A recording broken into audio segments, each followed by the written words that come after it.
Since starting PostHog in 2020, we've learned a bunch about what does and doesn't work when it comes to marketing to engineers and developers. There is tons of content online about developer marketing, but much of it is either generic or focused on later stage companies. This video will share specific actionable advice to help early stage startups market to developers. I've split it into two groups: pre-product market fit and post-product market fit. Let's begin with pre-product market fit. As a pre-product market fit startup, you should compete on content depth rather than breadth. Trying to go head-to-head with much larger competitors on content quantity is a losing game, so you should focus on quality instead. At this stage, one great article is way better than 15 mediocre ones. Don't try and force yourself to hit an arbitrary content schedule if it leads to poor work and burnout. High-quality pieces perform better in the long term, especially SEO ones. Investing in these pieces by updating them is also important. We write approximately 1/3 SEO articles, 1/3 tutorials, and 1/3 anything goes. Second, ask yourself, is this content genuinely useful for a developer? This applies to everything you write, including SEO. Just because a piece ranks for important keywords does not mean it is useful. As a rule of thumb, if you wouldn't be proud to share the content on your personal site, you shouldn't publish it. Next, treat your website like a product. This means keeping it separate from marketing, which is opposite to what most companies do. Our marketing team works closely with our website team, but the website team has final say on what ends up on there. This prevents PostHog.com from becoming too marketing-y, something that most developers and people in general despise. Be really careful about outsourcing. You should outsource stuff that you can't do internally, not stuff that you just don't have capacity for. If you don't, you'll spend a bunch of time managing freelancers, and when work goes wrong with them, it's harder than doing it yourself. We work with a freelancer on deep dive technical topics that are interesting to our users, but not strictly about PostHog. This works well, but we've also wasted a bunch of time hiring freelancers to write mediocre SEO content we should have done ourselves. Review all your content like you'd review code. Every piece of content at PostHog is edited by at least one other person. The writer gets the final say in what's published, but everyone's responsible for giving each other feedback. For reviews, start with the big picture, then go into detail. If an article isn't interesting, no amount of line edits is going to save it. Feedback saying to ditch an article entirely is perfectly valid.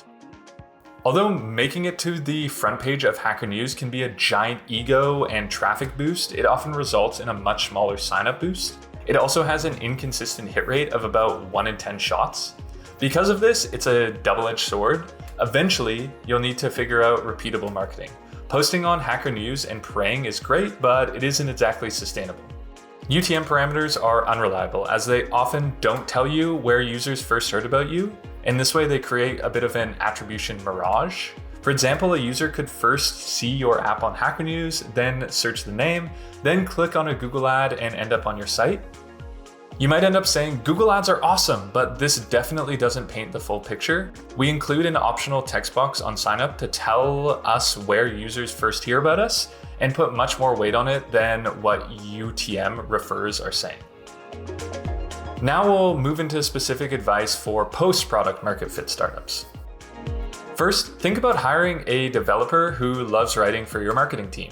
Your whole writing team doesn't need to be developers, but having one to write more technical content like tutorials is important. They'll also keep you connected to users and not entirely focused on top-of-funnel general content. They can dive deeper into technical subjects that other marketers might not feel comfortable covering. Now let's talk about paid ads. There's an assumption that paid ads are a tax startups must pay, but they aren't all bad.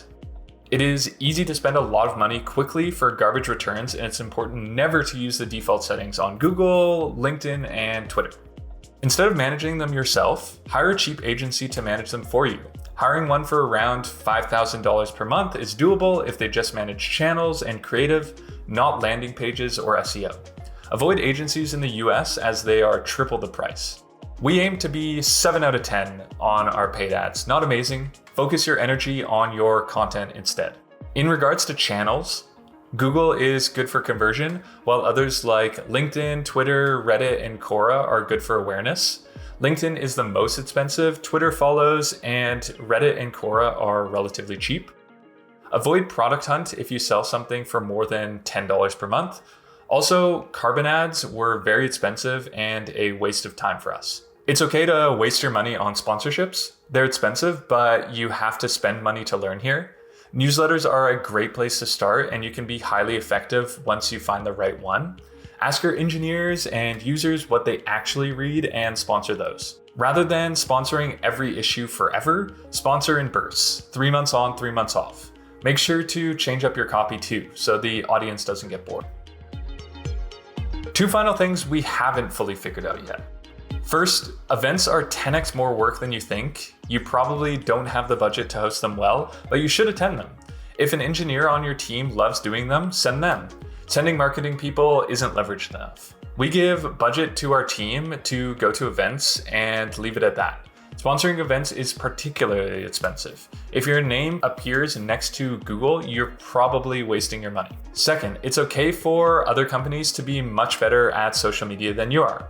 There are companies entirely focused on this, and they do a lot of work to make it seem effortless. It probably doesn't work as well for develop-focused startups as well. If you're trying multiple social channels at the same time, it's probably better just to focus on one. You'll feel like you did an okay job on all of them, while figuring out one can lead to the same amount of gains. Also, posting from personal accounts works 10x better than posting from the company account.